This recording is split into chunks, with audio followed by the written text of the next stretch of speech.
if he can do it, I can do it, or if she can do it, I can do it, is a very powerful belief. You have to get comfortable with your relationship with rejection. But if you shelter yourself too much, you're going to go live a very small life. And over time, you develop a better relationship with rejection. I have value and I have worth independent of what I'm doing, but they're not rejecting me. They're rejecting my product and my service. Once you actually get a big enough personal data set, then sales is 100% within your control. If I know that it takes 10 people, I have to be told no 10 times to get one yes. And I want 3 yeses. I know statistically every day I need to talk to 30 people to get 3 yeses. Life is happening for me, not to me. You know, even the worst stuff. When you look back in your life, you can say that with confidence. The hardest things that ever happened to you, when you look back, they were the best things that ever happened to you.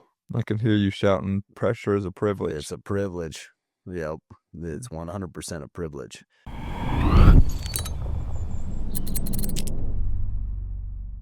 I think that we could spend hours on what you did in the door-to-door world. And I push people anytime they come to me and say, how do I get started? How do I get started? It's like, hey, have you knocked a summer's worth of doors yet? Yeah. If they haven't, that's the first place I send them. I don't really care where, you know, and like you go, I'd prefer you go find a good environment with a good crew and a good track record and those kind of things. But just go pound on some doors. And you're a legend. Yeah.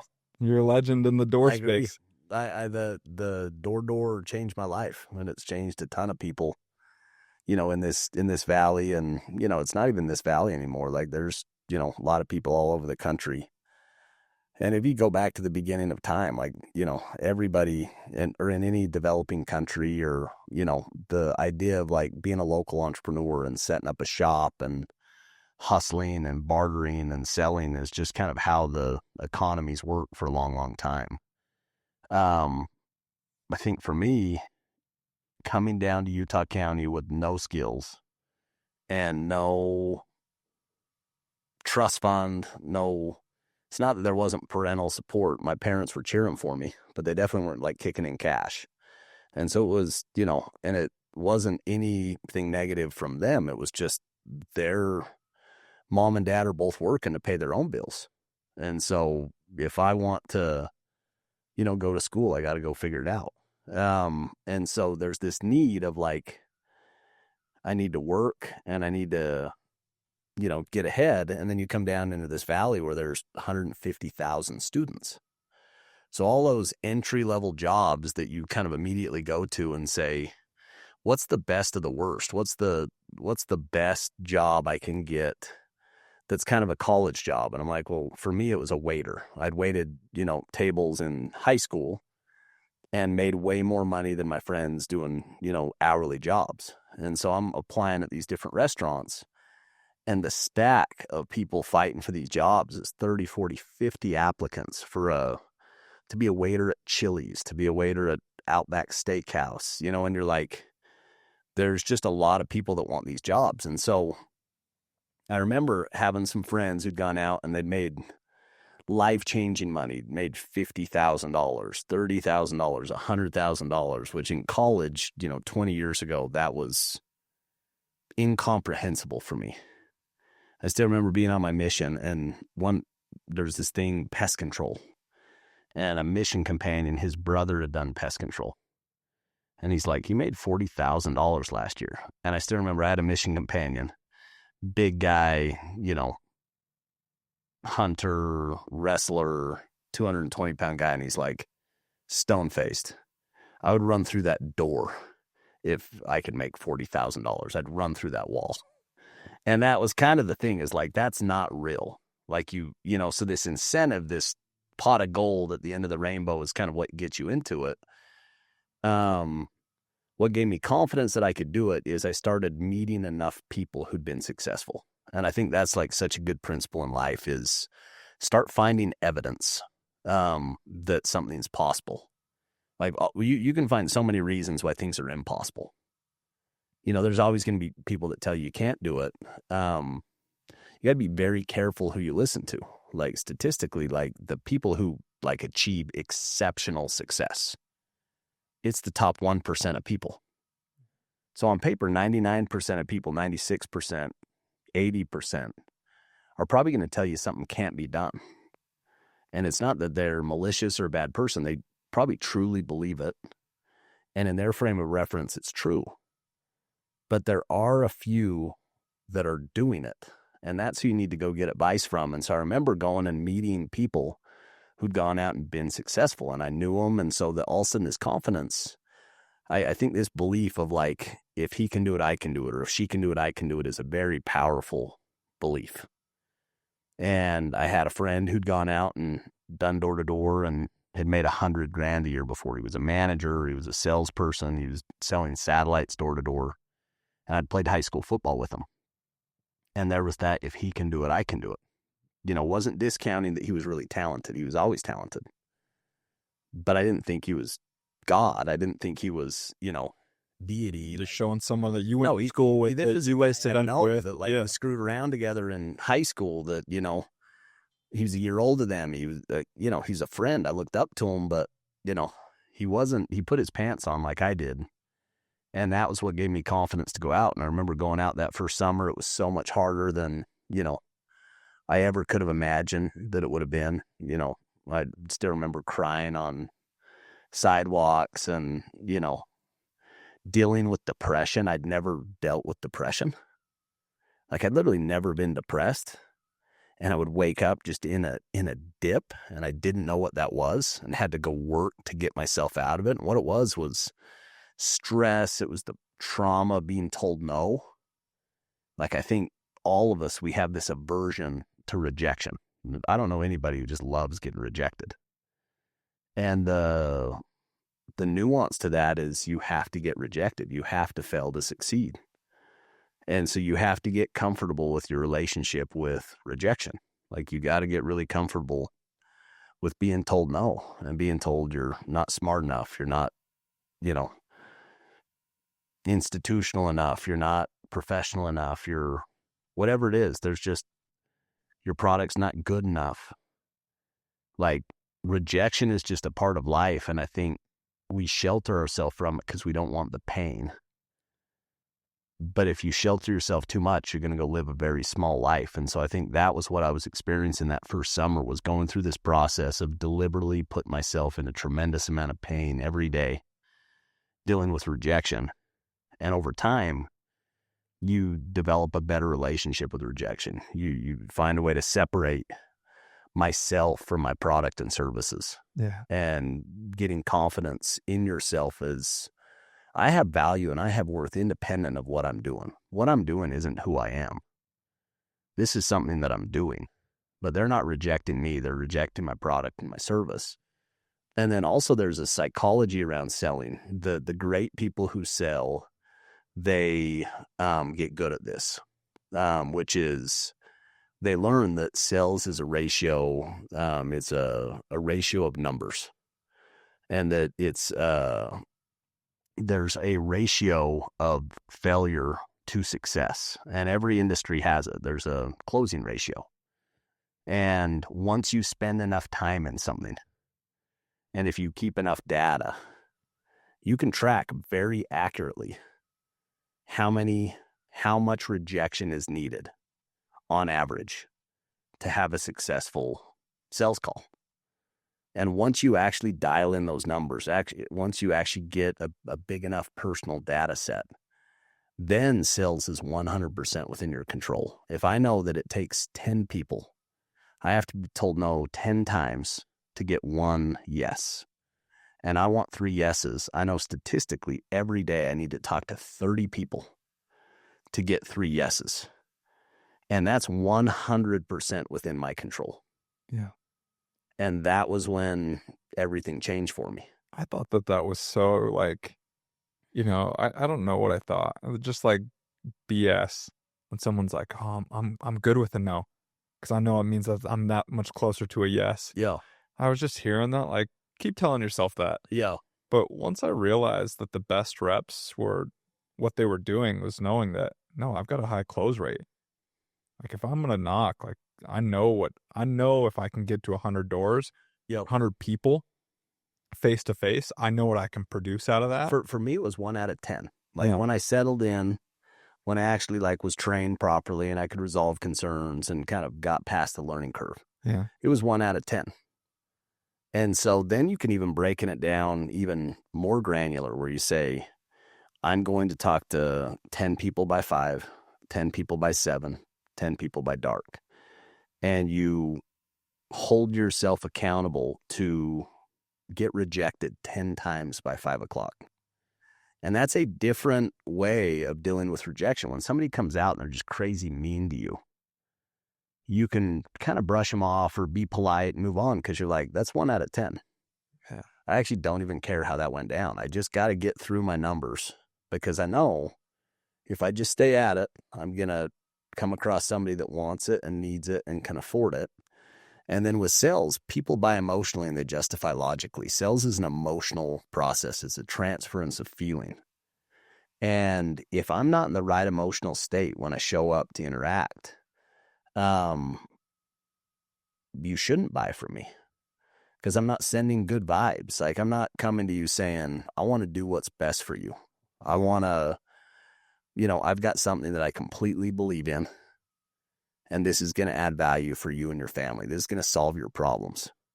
If you can't feel that, you're not going to sell anything. Like 90% of sales is nonverbal. 90% of sales is voice inflection. It's eye contact. It's body posture. Like you communicate so much just by who you are, so much more from who you are than the words you say.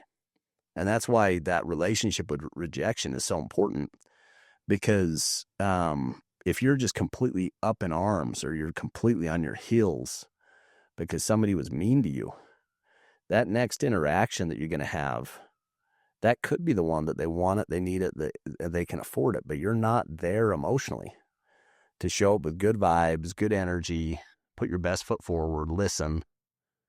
You know what I mean? And I think about those lessons from sales and, I'm 20 years later, 22 years later from the first time I ever went out and sold. And I had an experience this morning. You know, get after my day in the morning. I've got like some opportunities that I'm working on that I'm really excited. And then there's also some fires that I'm putting out. And so, pretty deliberate morning working on some stuff. And I'm bailing out the door. I've got a half hour, gonna get there early. And my son is in the, like right in the back door. And he's like, Dad, can we go on a Sur-Ron ride? And I'm in work mode. I'm in production mode. And I think if I wouldn't have had sales experience for all the years that I had it, the emotional regulation of being able to stop and being able to step out of one mode and actually like be aware of what's happening. And I'm like, I got a 3-year-old kid that wants to go ride a Sur-Ron with me. I don't know how many more of these I'm going to have in my lifetime. I hope a lot. But I've got one right now and I've got a half hour. You know what I mean? Yeah. So you hop on the Sur-Ron, you go ride your bike for, 10 minutes, come back, work didn't miss you. But it's being able to be present, being able to show up. And I think, there's times in my life where I'm really good at that. There's other times where I'm not good at that, where I've got my kids or my wife or somebody that I care about that needs me, and my head and my emotions are somewhere completely different. I don't show up for them the way that, I should show up. But so many of those things, that emotional fitness, that emotional ambidexterity, being able to adapt, so many of those things came from sales. And so, we could literally talk about this subject and the depth of this subject for so long because it's a passion project for me. My nieces and nephews went out and sold this summer. I've got an 18-year-old niece that she went out and she tore it up out of the gate, right out of the chute. She just tears it up. And then she goes through like a 10-day window with 0 sales. Oof. And I've seen that happen hundreds of times. And what that is you show up and you're so ignorant and so excited. And you don't know enough about the product to make it complicated. and you just show up on the door with so much excitement and so much energy, and people, you kind of blow them back with your energy. You keep it really simple, and they just say yes. Yeah, you don't know enough to get you in trouble. You don't know enough to get you in trouble. And then that yes leads to another yes and leads to another yes. And then all of a sudden you get caught off track. You get somebody that is mean to you. You go through a stretch of dogs or no's. You start learning too much about the product. So then you start getting too technical on it and you lose people. Selling isn't telling. I saw people start copying other dudes. Yeah. Like, trying to, oh, hey, they're the best. I'm going to try and do their pitch. That word for word. And you literally, you kind of get this bump, dip, and then hopefully you can pull out of it, and then you get back to simplifying it. You kind of go simple, complex, simple. And the best salespeople, they keep things so simple. Yeah. They break it down to just the most fundamental basics.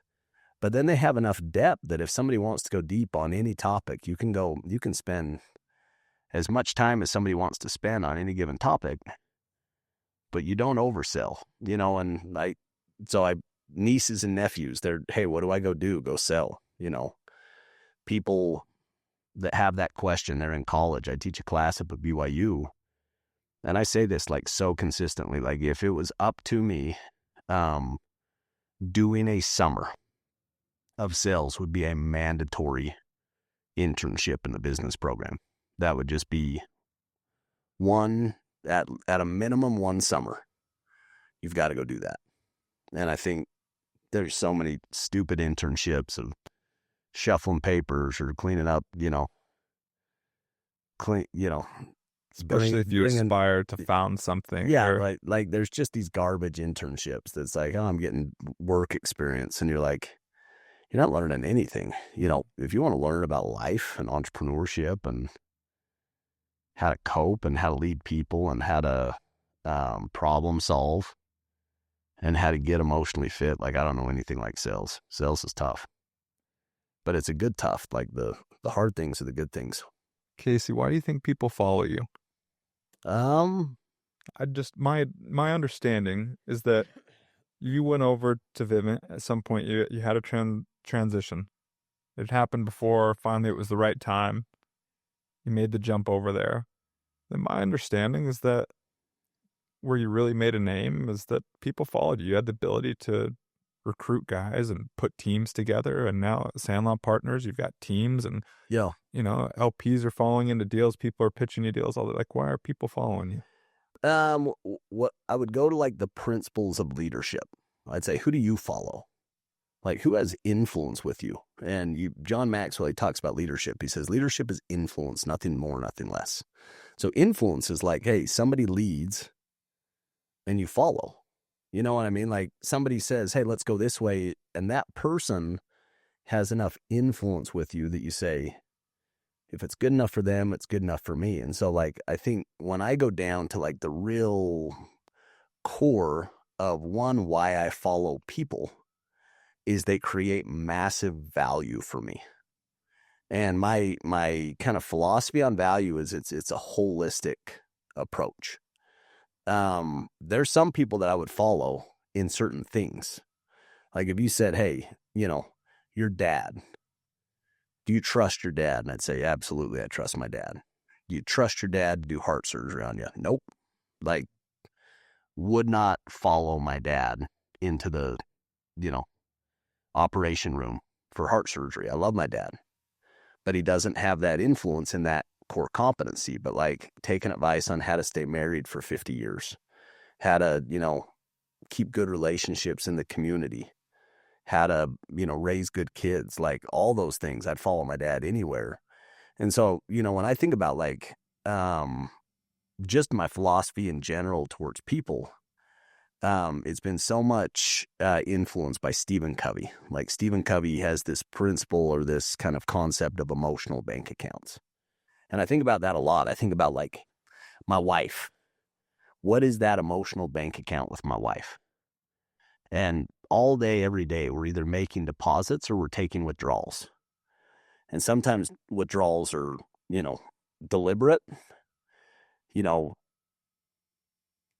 insincere, or inconsiderate of her needs, said I was going to pick up the kids and I completely spaced it. You know, it could be, there's some withdrawals that are just like deal killers. You know, if you're married and there's infidelity, like that's a withdrawal that's like very almost impossible to come back from, but very tough. Like it's almost the ultimate withdrawal. But on the whole, it's like, are we serving each other? Am I listening to her? Am I sending a nice text message, you know? And am I, you know, putting my very best foot forward to always deliver value for my wife? And if I am, that relationship's always going to be great. If I have a high emotional bank account with my wife, then we're always going to be going well. Where it breaks down is where I make so many withdrawals that there's nothing in the account. And then that's when that little thing breaks. And so I think about people that I work with, and it's like, what is my emotional bank account with every person that I work with? When I think about investors, what is my emotional bank account with every one of my investors? And, you know, I break that down in 4 categories. You've got mental, you've got spiritual, you've got social emotional, and you've got physical. And so like with an investor, mentally, how could I add value or pay somebody mentally? And it's education, it's updates, it's interesting deals that we're working on, it's helping them with an interesting problem, it's saying whatever they need, wherever they're at in the journey, if there's a way that I can help add value for them, I'm going to do it. It could be recommending a book to read. It could be introducing them to somebody that, you know, has a skill that they don't have in their field, but that would be a deposit that would add value mentally. Then you take socially, and it's like, how can I add value socially? Like we have a big network of really incredible people. The nature of our business, for somebody that's a qualified client, you have to have a net worth of over like 2.2 or $2.5 million. So the nature of these people that we work with, they're top percent of 1%. So we just hang around with the most interesting, amazing people all day, every day. But they don't hang around with each other all day, every day. And so we always think about opportunities of how do you bring them together? How do you, you know, this person has this skill and has this passion. This person has a similar skill and similar passion, but there's some differences. I'm going to go set up a golf trip or a dinner or a sauna session or a movie night where I can bring these people together and I can introduce them and add value for them and have them become friends. And that's a way that I can add value to somebody socially that, you know, it's not physical payment, but it's a deposit in that emotional bank account. And I think spiritually, so much of spiritual has to do with meaning. It's not kind of religion, it's meaning. And so it's like, how do we like help people find meaning? And we're very mission driven. I'm very mission driven. Like I believe life is happening for us. It's not happening to us. I believe business is a spiritual game. Like I think the whole person to grow is so they have more to give. I think the true fulfillment comes when you're learning and when you're serving. So these are like fundamental like principles I operate on. And so like getting in with somebody and just like listening to them and pushing them on like, hey, what are you doing that gives you purpose or meaning? And a lot of times people haven't thought that deep. And that's another thing that you can do both socially is say, you know, this is what I'm working on. Also, you got to meet this person. This person's doing some really interesting things I think would fire you up. And so we do charity trips. We do, you know, different kind of local projects. You know, we give to the university. We do things where people can serve and they can give, and we give people opportunities to do. And that's a deposit spiritually. And then the last one physically is if you're gonna run an investment firm, you have to deliver good financial performance. If you don't, you're just not going to be in business. Yeah. So like if we don't deliver financially for our partners, they're not going to work with us and they shouldn't work with us. And investing is really hard. You're trying to predict the future. And so on that, it's doing everything in our power to go do the best deals and deliver the best returns. And when a deal goes great, it's so fun. Yeah. When a deal doesn't go exactly how you want, you go kill yourself. You go work as hard as you can work to make it the best outcome that you can make. And if you do that professionally and you kind of do your best and you deliver results, you're going to have influence with people, on that aspect. And so you take all those things together. And I think where people miss it is the natural place that we always go is the physical. If I'm a business owner, the place that I always go is, but I'm paying them so much, they should be grateful. Or, it always goes to the physical. But it's understanding that that is one part of a holistic view of influence. And so when you say, hey, why does somebody follow me? Like, I think I've had success in my career because I have a whole person paradigm. And I'm like completely obsessed and committed to always put more into the pot than I take out with every relationship that I have. And if I can do that consistently, you're going to have a lot of friends.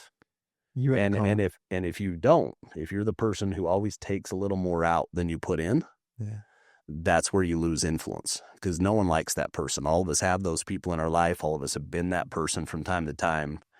And that person, in the short term can get by. In the long term, you don't do business with that person. You don't hang out with that person. That person takes more than they give. And that tax is too much until it breaks. And then you're just like, I need some space. If it's small. Yeah. It just adds up. They could just be taking little things turn into big things, like especially when you're playing the long game. Yeah. And influence is the long game. Yeah. Like you can influence somebody in the short term just by convincing them. But your reputation precedes you. The world is small. And it's not going to take a long time. It's 2 or 3 phone calls for somebody to figure out, is James a good dude or is he not a good dude? And if you go torch everybody, you may make the best charismatic first impression on earth. But 2 or 3 calls into it, it's like, Yeah, we had an example of that this morning. He's not my guy. We're talking about an individual that we're talking about an individual that your reputation precedes you, and how you do anything is how you do everything. And if you burn people, and it can carry decades, it's gonna follow you. Yeah. You had a conversation. And some of it you can't control. Like some of it, I think about Jesus, and I'm like, 50% of the world hated Jesus. They crucified Jesus. So if like the best person who's ever lived, can't make everybody happy, then me or you trying to make everybody happy, we're going to be in trouble. I think about politics, and it's very, public. Yeah. But I don't care if you're a Trump fan or a Biden fan or an Obama fan or whatever. The nature of politics, 50% of the world hates you. Yeah. Maybe more. And 50% loves you. And if you think that you're going to go convince everybody, you're going to have a really sad life. And I think that goes back to rejection. I'm a people pleaser. I want everybody to like me. I want to do right by everybody. And I think what, breaks my heart is when you do your best by somebody and they just still don't like you, or still, do something mean to you or whatever it is. And yeah. Yeah. You had a conversation with one of my favorite people on the planet, and he had some success, and rightfully so. After you build something for a long time and come into a good amount of money, like, just take a deep breath and relax a little bit. But you got a sense that he was going to coast. And the way you pushed on him, and not in a way to like hype him up or motivate him or anything like that, but the way that you pushed on him around, would that fulfill you long term? Yeah.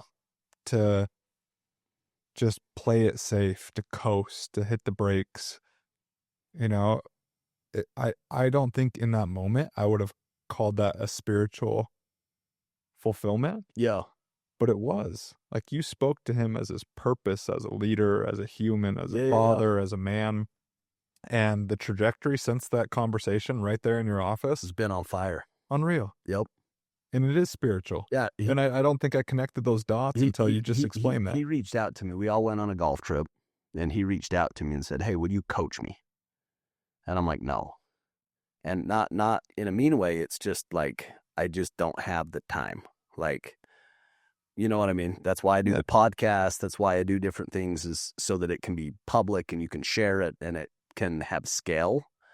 But I'm trying to like have less life commitments, not more. Like trying to clean out the closet instead of add more. But I thought about it and I was like, you know what? Like if he's willing to go do the work, I can go spend 30 minutes a week with him. And so me and Cam went and spent, 30 minutes a week for a couple of months.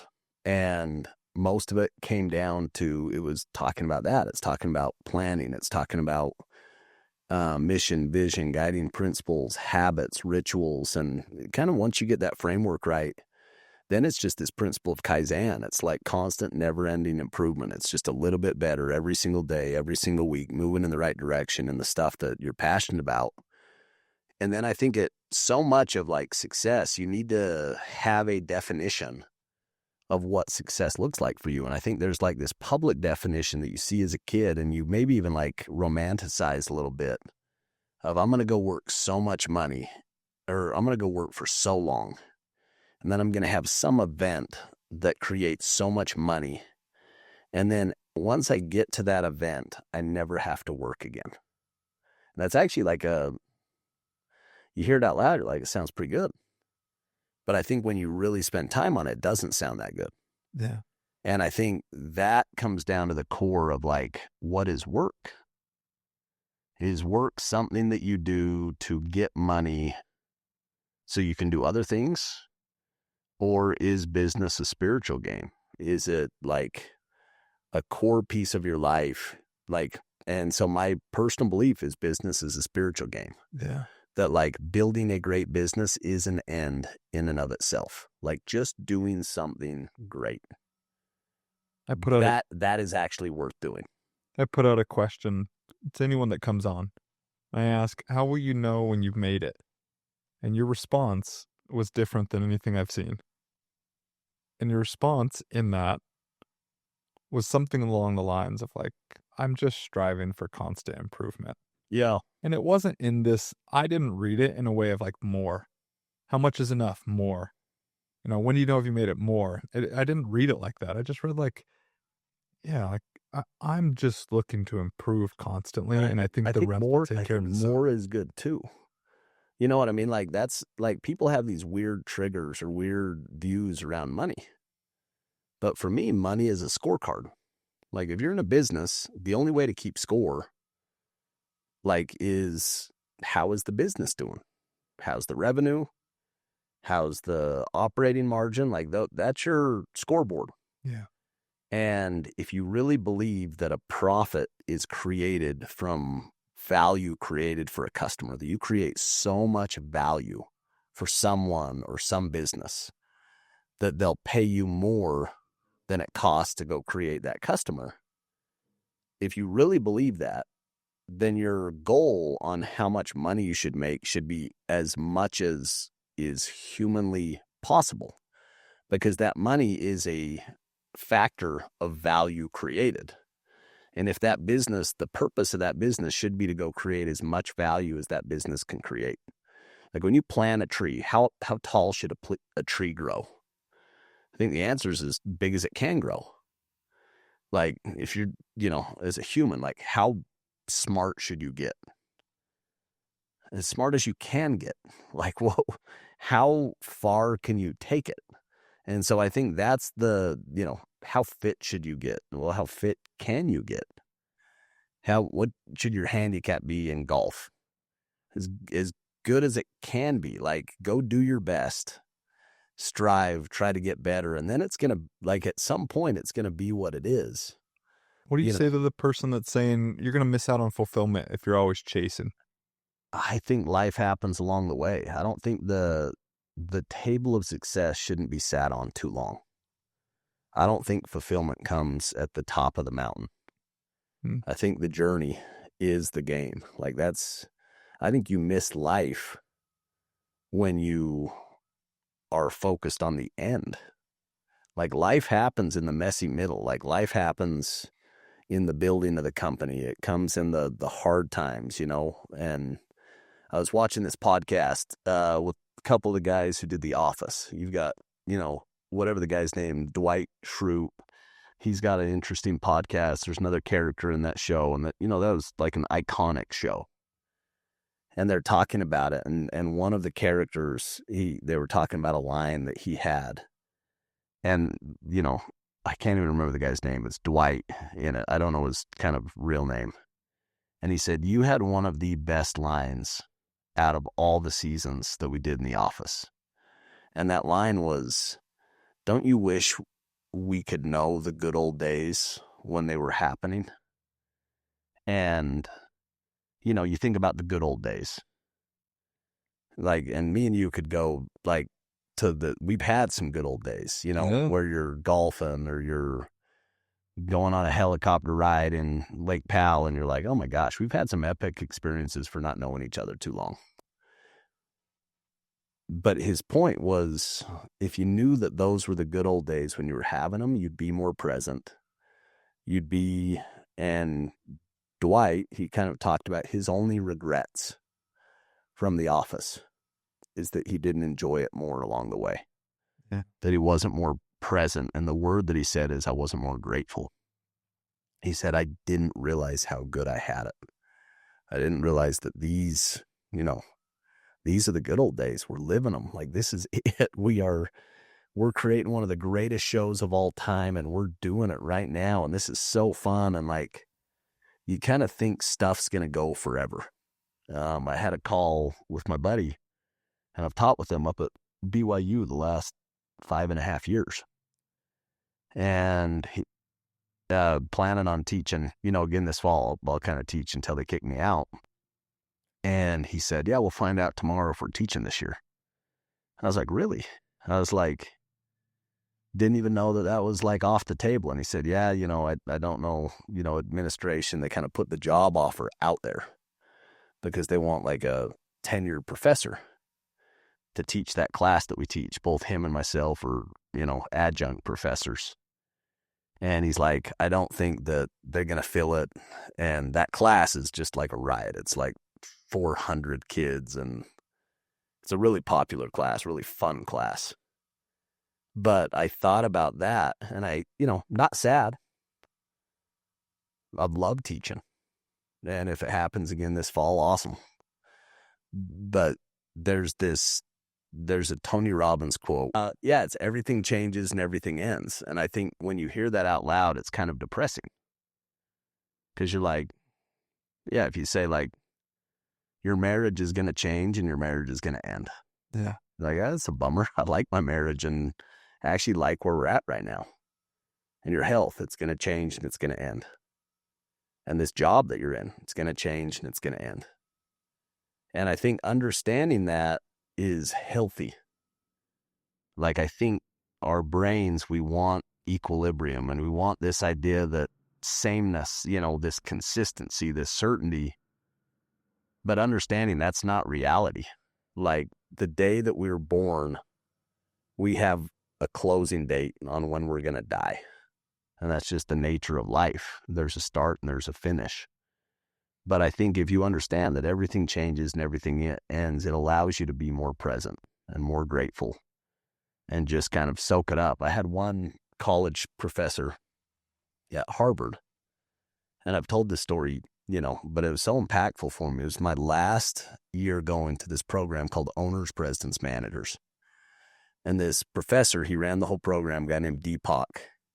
He was the head of negotiations, a really incredible professor, tenured guy, super charismatic. And he kind of asked the class, there's 180 people, everybody's entrepreneurs, very accomplished group. And he said, how happy are you? Scale of 1 to 10. And the group, it was about a third.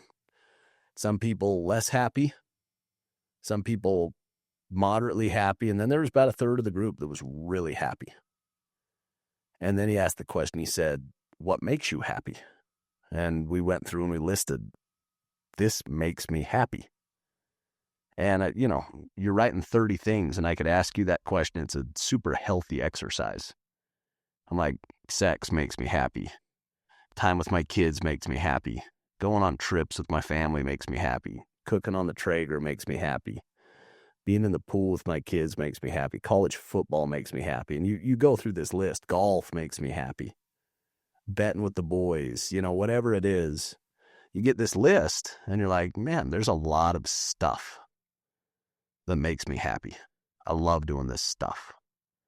And then he just kind of proposed the question. He said,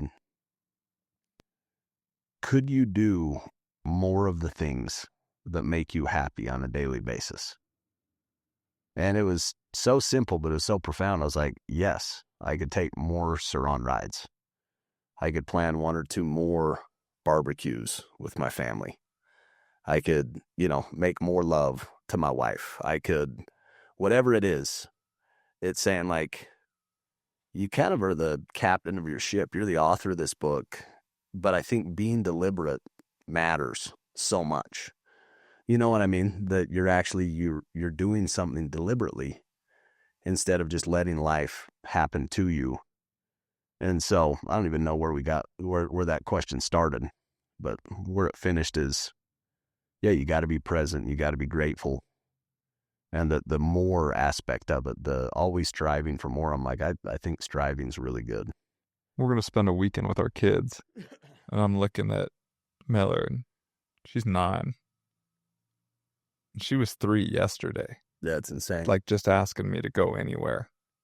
Now she's got friends and commitments and other things like and that. 9 is a dream. I'm just telling you don't even know what's coming. Like, there's an age, it's 11, 12, 13, where it switches. Yeah. And they're never the same again. They're gone, I'm trying to think, Casey, to a point that you made about, not being afraid of more or as good as you can be, or it's not about the top. Yeah. I'm trying to think of any story worth telling about some mountain climb that's about the parking lot or about the peak. Yeah. Like, you want to go to the top of a mountain? We got some resources. We'll get there. Get the heli. Yeah, like it's not about it's about the struggle. I'm watching this guy that climbed El Capitan. The first, maybe it wasn't the first, but he climbed free solo. Did you ever watch that? Yeah. I don't think I would have. Yeah, but I don't think I would have watched the documentary if it was about some guy sitting on top of El Capitan. Like, but that's the hero's journey. We think about. He is a psycho, by the way. What's a great movie consist of? A great movie starts about, it's the same every single movie. There's a person, and they've got, a problem, and they go out on this adventure to go solve this problem. And then they go to the absolute peak, or the absolute depths. They go to their breaking point where it's so close to falling apart. And then they bring it together and they overcome. And that's the hero's journey. And that's why, any good story, you're going to follow that same sequence. And our life is a hero's journey. You know what I mean? Yeah. And if you frame it as such, then you can kind of celebrate the hard times. Because that's the dip in your hero's journey. And this is going to be, this is life happening for me. It's not happening to me. And this is going to be a great story to tell when I come out on top. Yeah. But there's another way to look at it, which is life hates me. I'm a victim. Nothing ever goes my way. This always happens to me. And it's a very different life, and it's a very different outcome with your life, just how you see that process. If you get that framework of, man, if this is tough, like, the story is just going to be that much greater to tell. It's going to be a better story. Yeah. And I think having that, the best language I've heard for it is life is happening for me, not to me. Mm. Even the worst stuff, when you look back in your life, you can say that with confidence. The hardest things that ever happened to you, when you look back, they were the best things that ever happened to you. I can hear you shouting, pressure is a privilege. It's a privilege. Yep. It's 100% a privilege. You got someone listening to this and they're fired up. Hey, I can make a change. Everything's going to change anyways or have an end. and they're looking to make a pivot. And I want to even think about, an example of maybe we could take a door-to-door guy that's got these golden handcuffs on them, that they're making good money. It's like they don't know if they want to go out and knock doors again or recruit another team. They've got this concept or this plan and they want to go for it. Yeah. How do they make the jump, not look back? I heard this podcast from Bill Ackerman, and it was he's a real famous hedge fund guy out of New York, Harvard educated, super smart. I love his stuff. But he went through this patch in his career, and crazy accomplished, multi-billionaire. He went through this patch in his career where he had a deal that he was in that was completely blowing up. He's getting sued. He's also going through a divorce, very public divorce. Like, all hell's breaking loose all around him. And kind of got asked that same question of how do you, whether you're a billionaire that just lost a lot of money and your life has fallen apart, or somebody that's working a job and it's hard, you can't, all of us, there's that struggle. And his answer was really profound to me. He just said, I realized like I can't control everything, but I can make progress every day. And so he would just identify, what can I do today to make life better? And he said, the first 30 days, you don't see a whole lot of progress. But then 60 or 90 days, you're like, wow, I've come pretty far. And then 6 months and 12 months, you're in a way different spot, and now he's remarried and, has a super successful firm and has kind of proved all the haters wrong. And, you could see it in his eyes when he tells that story. He kind of chuckles. He's like, listen, my wife's attorneys think I'm worth this much. And that number's going down drastically. Yeah. I'm being held accountable to this much. They're coming after him. Yeah, there's no coming after him, and it's not healthy. And you take that and you're just like, anyway, it was something that captured it for me. And I've had those times in my life. I've had these points. Dark, they're heavy. So heavy, without much line of sight on how to get out. And I remember just kind of building a plan, moving forward with that plan.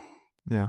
And it's crazy how if you go like one door creates two more doors that you can go through. And then you get to the next phase and opens more opportunities. And it's funny now, I look back and I'm like, this is insane. I've got inbound calls all day, every day to do the most interesting deals and have the most interesting partnerships all day, every day, to the point where don't have the bandwidth to take the meetings. And I'm like, how did we get here? And so much of it was like doing your best, selling door to door, and then getting that money and investing it, and then reading a book a week, and then going, back and doing school, doing Harvard for a long time, for 11, 12, 13 years. And you take these little habits, these little steps consistently executed over a long period of time. And that's why they say you'll highly overestimate what you can do in 5 years or in 1 year. And you highly underestimate what you can do in a decade. We always come into a new opportunity with so much aspiration and excitement. And then sometimes you get bummed because it doesn't go as fast as you want it to go. Yeah. And then, you don't put in the same effort, energy, consistency that if you did, I saw something on Google the other day, and I think they're going to make over $100 billion of profit in this last quarter. And it shows like their chart, and it's just stacking and stacking and stacking. But Google's been around for 25 years now. Still feels like a young company. It's not a young company. It's been around for 25 years. So this compounding machine for 25 years just turns into a big machine, Yeah. If you've got your first $25,000, where are you investing it? So this is a really interesting question. because there's actually like an answer to it, like a real simple answer. But I'll give the answer that I got when I had my first $3,000. So made a little bit of money, had read some books, on that investing is good. That was as in-depth as my financial acumen was. And I went to a seminar, and I went to the seminar with the intent to give my money to somebody so that they could go make me wealthy. I think the desire was the right desire, which is, go invest your money. And this guy gets up, and it's funny because he was 40 years old. Now I'm 42, and he seemed so old 20 years ago. Now I don't feel like I'm very old. But this guy gets up, so accomplished, tremendous amount of confidence, has this stack of books behind him. And he just kind of says, there's no such thing as a good investment. There's only good investors. And if you don't know what a good investment is, leave your money in the bank. Invest in yourself. Invest in your human life value. Invest in your ability to go create value in the marketplace. And I literally went with $3,000 in my hand to go invest in something they were selling. And I left, and I took that $3,000 and bought every audiobook that I could get my hands on at Barnes & Noble and an iPod. And I downloaded all of them onto the iPod. And I still remember going home and seeing my wife with these bags of books, these DVDs or CDs, books on CD. And I had to go burn them and then download them. And I'm so excited. I'm on fire after this conference. My wife's like, what are you doing? I'm like, this is it, babe. This is how we're going to get wealthy. I'm going to go listen to every one of these books, and I'm going to learn something that's going to go make us wealthy. And I look back now, I listened to every book I bought. I could tell you most of the books. And they created a tremendous, like a 1,000x, thousands of X's on that $3,000. That foundation of education.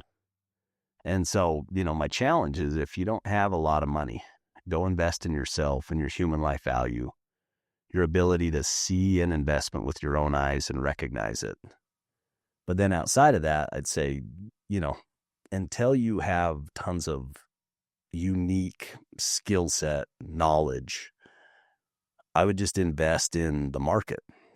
Go own a piece of the world, go own a piece of the US.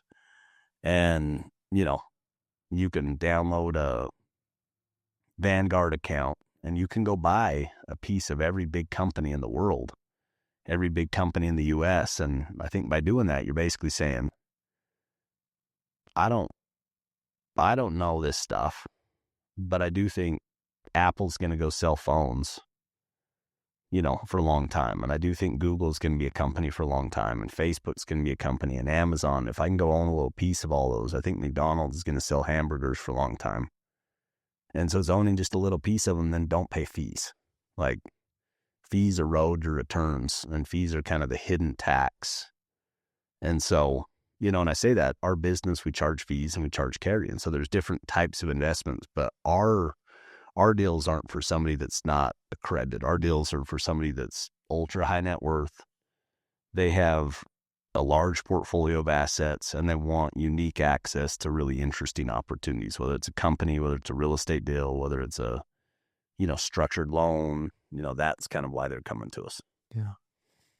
I want to leave people with the thing that I'm looking forward to learn the most from you. And I've started implementing it. Not that good at it yet, but I want to be. You have this theme of weekly planning. Yeah. Where does that play in this journey that you're... Oh, it's everything. Yeah. There's another kid, same thing, known him for a long time. He's had a ton of success, and he kind of came to me and he's like, I feel stuck. I feel stuck in my career right now. I'm not making more money. He's probably 25 pounds overweight since I've seen him last time. And he just said, I feel stuck. And I said, well, are you planning weekly? He's like, I haven't planned in a long time. So for me, it's my most important habit that I have. It's the number one habit that I have. And it's, the seventh habit in 7 Habits of Highly Effective People. It's sharpening the saw. And so I think the idea with Sunday planning is Why Sunday? um, That's honestly the hardest part for me is Sunday. things are structured on a weekly basis. It doesn't need to be Sunday, but the way the world is structured, for the most part, the Sabbath or Sunday, it's a day of rest. And it's kind of, at least in the U.S., it's kind of accepted that most people aren't working on Sundays, that there's a gap, there's a space. And so, like, if you're a professional football team, you play the game on Sunday, but then on Monday or Tuesday, you watch film and you analyze the game, you learn from the game, and then you have your plan for the next week and you go build a strategy to go win the next week. And this is like the standard process in football for sure, but sports. Whatever the time is, watch the film and give yourself an honest assessment. What went well? What didn't go well? And then second, how do we win next week? How do we win the next game? And you go build a strategy and then you go implement the strategy. And so that's all it is with planning, is saying in the game of life, you go play the game for 6 days. And on the 7th day, you have this opportunity to step back, watch the film. And so, for me, it's a very deliberate process. I'll wake up, I'll cold plunge, get in the sauna, I'll meditate, and I'm 42 years old and wealthy, independently wealthy at this point. So I can kind of like build it the way that I want to build it, but for the longest time, it's sitting in a little cupboard, at my desk doing the same thing. And it's evolved over time. But where it sits today is I wake up, I cold plunge, I sauna, I meditate. And then like I'll light candles, or like I try to get all of my senses activated. So the cold does it, the heat does it, your sense of smell, and it's trying to be fully engaged in that moment. Yeah. And when I get there, I'll start with a list of questions, and this just kind of stimulates my brain. And one of them is about identity, and it basically says, who am I? And I go through and I'll list 60 things, 60 answers to that question. Who am I? And the reason this is so important, like so much of how we operate is on a subconscious level. We have kind of this software that runs, that we operate on. And we don't check the software very often. So you could have these screwed up self-limiting beliefs that you've had since you were 7 years old or 10 years old or 15 years old, that software is still in your head, and that's dictating a lot of the pain that you have in life. And so identity helps you kind of rewrite your story. And so identity is, for me, it's I'm a force for good. I'm a force for God. I'm kind. I'm absolutely certain. I'm unshakable financially. I'm seasoned. I'm battle-tested. I'm an entrepreneur. Yeah, but most of it's just, this is who I am. Yeah. And I want this to be my software on a subconscious level, so that when I go into the game, that I've prepared so much that when I'm playing the game, if there's a situation where I'm unkind, where I'm mean to somebody, my conscience will correct me, and I'll be like, that's not who you are. You were unkind in that moment, but you're not an unkind person. You're a kind person. And so you'll correct it. Or I'm scarce in a situation, and something is like, that's not who you are. You're an abundant person. Go back and give the tip, give a bigger tip. Go back and say thank you. Go back and apologize. And it's all those things. So it's trying to, like, on a daily and weekly basis, just ingrain on my subconscious level, this positive identity, this way that I see myself, because no one's going to see you in a more positive light than you see yourself. Yeah. No one cares about your life more than you life, and no one cares about your life more than you do. So you got to like be very deliberate on what software you're operating on. But then the second one is, what are my biggest opportunities? It is a very important question to ask, because 20% of our effort gives us 80% of the results. And so many times we get caught up in the thick of thin things. We get caught up in the busy work that actually pulls us away from the real stuff that matters. So if I can really identify on a daily and weekly basis, what are my biggest opportunities, I can prioritize those and put those in place. And so like when I go back to that, experience with text this morning, that me being able to act in that moment is the byproduct of making a decision long time ago that my biggest opportunity this week with my kids is riding the Sur-Ron or getting in the hot tub and putting them to bed. Yeah. So all of a sudden that opportunity pops up. Wasn't expecting it. And default mode is sweet. That's a gift. Like, go take advantage of it. This is your biggest opportunity with this kid right now. He loves going on the Sur-Ron. You're in it. There it is. And it's the same with business. It's the same with my relationship with my wife or whatever it is. And if I can get clear on that. And then the last one is what gets me excited. And listing out all of the things that just fire you up in the next 3, 6, 12, 24 months is really important. I'm missing that one. Life gets hard. Yeah.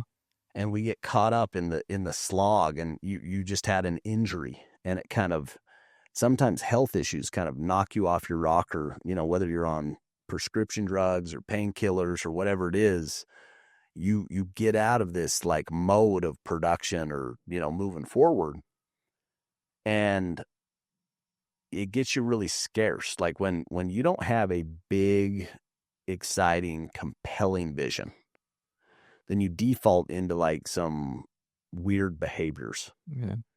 But if you have like this big, awesome, compelling vision in all the aspects of your life, what gets you excited with your fitness? What gets you excited with your relationship with your wife? What gets you excited with your finances? What gets you excited with your business? What like personal hobbies do you have that just light you up? And by having just this long list of things that just like get you going, you're never going to have a motivation issue if this stuff's top of mind. So I'll do that. Then I'll take a journal and I'll write a 1-page summary of the previous week. So I'm in a really good emotional state. I'm fully engaged, and I'll just list 1 page, everything that I did the last week, the good, the bad, the ugly. It's really easy. I'll take it off my previous week's plan. Did a podcast with James, did this investment, made this phone call, went on this date with my wife, and you kind of just give yourself a score. And most of it's just kind of listing out. And if I have any sort of extra time, I'll go back and I'll read, the previous 2, 3, 4, 5, 6 weeks. If I've got more time, I'll go read the year before the same dates. Because what's crazy on this stuff is we're not very good at remembering. Yeah. We're actually not very good. If you go back even last week, 2 weeks before, it prompts these things of, man, life's pretty good. That was crazy. That was a great week. You go back a year before, and I remember when I was doing door-to-door, I would see these patterns where I'm like, oh, shoot, it's end of September, early October. Someone's going to have a pay issue and leave me for another company in the next 2 weeks. Don't know who it is, but every year at this time, somebody's going to have a pay issue or a competitor is going to come recruit them that I'm not expecting, and it's going to create a crisis for me. And then I go out, and when I get this call saying, hey, I've been meeting with this guy, and I'm not blasted emotionally or on my heels, I'm just like, all right, that he's the one. I didn't know who was coming, but history repeats itself, especially when you're in the same patterns. And so I think that's a big piece of it. And then the last piece is it's just taking kind of Stephen Covey's model of roles and goals. So it's saying, okay, next week, what are my roles? And for me, I've got personal roles and professional roles. It's like I'm a dad, I'm a husband, I'm a disciple of Christ, I'm a scholar, I'm an athlete. And then professional, I've got Sandlot, I've got my family office, I've got, capital raising, and I've got my podcast. And those are kind of the core roles. Yeah. And then I'll ask and answer the question, what is the most important thing I can do in this role this week? And there's 2 to 3 answers in each one of those roles that if I did nothing else, it's a fantastic week. There's 2 to 3 things that if I do these things with my relationship with my wife, we're going to be in a good spot at the end of the week. If I do these things with my kids, we're going to be in a better spot. If I do these things with my personal education, with my workouts, with my golf game, and it's so personal. And so I think so much of Sunday planning for me is about being deliberate and going and creating the life that you want to go live. And you're going to get a life one way or the other. You're either going to get something by default, or you're going to get it by design. And the people that I know that are exceptional, they're very deliberate on the life that they want to go live. And you're not going to get anything more than you expect to go get. You have all these scriptures. Ask and you shall receive, knock and it shall be opened unto you. Oh, I think so much of that comes down to you get out of life what you ask for, what you deliberately seek. You take this principle, think of a magnifying glass, and you take the power of the sun, all this energy that's on us all the time. If we're out golfing, you're going to go get a sunburn. It's 100 degrees in Scottsdale. But imagine if there was a magnifying glass right on top of you, like it would burn you up.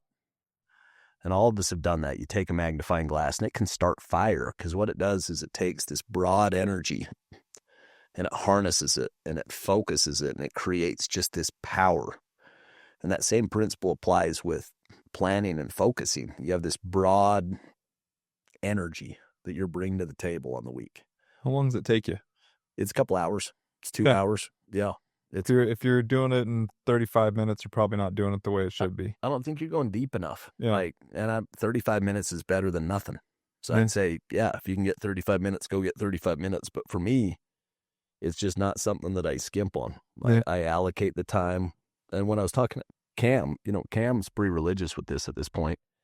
His first session's worth like 3 or 4 hours, because when you haven't done it, it just takes longer. Because you're working through these things where, once you get the template and once you get kind of your habits and rituals, then it just becomes pretty automatic where you can flow through it. And for me, it's absolutely a flow state. I come out of it and I'm on fire. I'm ready to attack the week. I'm ready to go show up. You do your Sunday mornings too, early? Yep. Before distractions come in? For me, like, mornings are everything to me. Like, I'm go to bed as early as I can, but always wake up early. So like, if I go to bed at 11:30, I'm waking up at 5:30 or 6. If I go to bed at 12:30, I'm waking up at 5:30 or 6. Because that morning, if I miss it, it's going to set me back on my day. But if I get it, I may be a little more tired that day, but I have clarity on what I need to go accomplish, and I perform better that day. And then for me, I'm like, I'll go take a nap. I'll go find some way to sneak off and do a power nap for 30 minutes or whatever. Yeah. But I would rather try to make it up the next afternoon or get to bed earlier the next night than skip the morning. Yeah. Casey, we're on your home turf. We're in your home studio. I wish I could keep you all day, and I wish our schedules allowed to spend some more time together. But I want people to know one of the greatest things that I found this year was Sandlot Partners and you and Dave and the team. Can you give people a little bit of an idea of where to find you and what you guys are up to right now? Yeah, so the nature of our business, it's narrow. Like, we can't work with everybody. We can work with the top 1% of people. And so, which is tough, but it's just the laws. Like, to work with us, at a minimum, you have to be an accredited investor. But most of our investors are qualified clients or qualified purchasers, which means either a 2.2 million net worth or over a 5 million net worth. But yeah, like, what we go find deals, whether it's a company or a structured loan or a tax savings opportunity, just stuff that as a family office, you have these allocations of these problems, real estate. We find stuff that we get really excited about, and then we'll syndicate around them. So we'll, write a personal check. And then we also go form a structure where other people can co-invest next to us. And our business is we make fees for going and doing that work, and we also take some of the upside if it goes well. So kind of your typical private equity model. Ours is just very unique because we do it deal by deal. We're not a fund. We're not doing a ton of different deals. So every deal that we do has a different group of investors, different group of LPs, and this one gets us fired up and we're going to go after it. Yeah. Who wants to join? Yep. And it's been fun working with you on some of these. Our business models are very complementary. Yeah. And it, creates a lot of opportunities for overlap, or a lot of opportunities. You see deals all the time. We were talking about a deal that you guys were looking to do, and there's an opportunity to co-invest. And I think that's been one of the things that's been so fun for me about this industry is most of the time it's not a fixed piece of pie. That the more eyes looking at it, the better. And the more opinions on it, the better. And it allows you to just get really smart people looking at deals with independent views. And it kind of fleshes out maybe the questions that me independently I wouldn't have been smart enough to go ask. But if you get more eyes and ears around you, you end up getting a good enough sense of, hey, what is this opportunity? And anytime you invest capital, you go take risk. And so it's not about not taking risk. I think the biggest risk is not taking any risk. But it's trying to take the right risk consistently. And that's hard. You're trying to predict the future. You know what I mean? When you're saying, hey, should I marry this girl or not? Or this guy or not, or whatever. It's like, there's risk in that. It might work, it might not. Half of them fail. Yeah. But you try to go do the work, as much work as you can humanly do to give yourself the best probability of success. And that's fun with investing for me. It's like a really intellectual challenge of how do I structure this thing in the most disciplined way to minimize my downside and go get the biggest upside. Yeah. You are the epitome of where the concept of this podcast came from. That there's a million ways to make $1 million. A lot of it can be determined by who you're being. Yeah. And the habits that you're stacking consistently, the discipline around it, and the way that you frame rejection. Yeah. And building and collaborating. And man, I'm grateful that we've crossed paths. I'm too grateful to call you my friend. And, you're an investor in Sandlot, and so it's fun for me to be able to kind of have that relationship that's a partnership. It's not a, friendship. It is a friendship, but it's a partnership too. Yeah. And I think it's fun being partners with great people, being partners with people who are doing interesting things, who are driven, who are ambitious, who have shared values, and at this point in life, I've had a lot of different partners. Yeah. And you realize which ones you like and which ones you want to spend time with and which ones you want to spend less time with. And the more time that we've spent, I think for both of us, we'd probably say we want to go spend more time. Yeah. Go play more golf, go do more deals, just be around each other more. And it's kind of this idea that iron sharpens iron. When you're around people who are striving and pushing it and growing, everybody gets better. Rising tide raises all boats. So appreciate you setting this up and look forward to doing a lot more of these and stuff like this in the future. Yeah, one of my favorite podcasts that I listen to is Casey's. It's called Case Studies. We're in his studio today. Go check it out. You can follow Casey Baugh. Anywhere else they should check you out. I really like following your LinkedIn too. You put a lot of gold and insight in there for people that are looking to just grow and gain insight. Anywhere you want to send people? Yeah, just those places. Yeah, the social media platforms, and then LinkedIn is probably where to find them.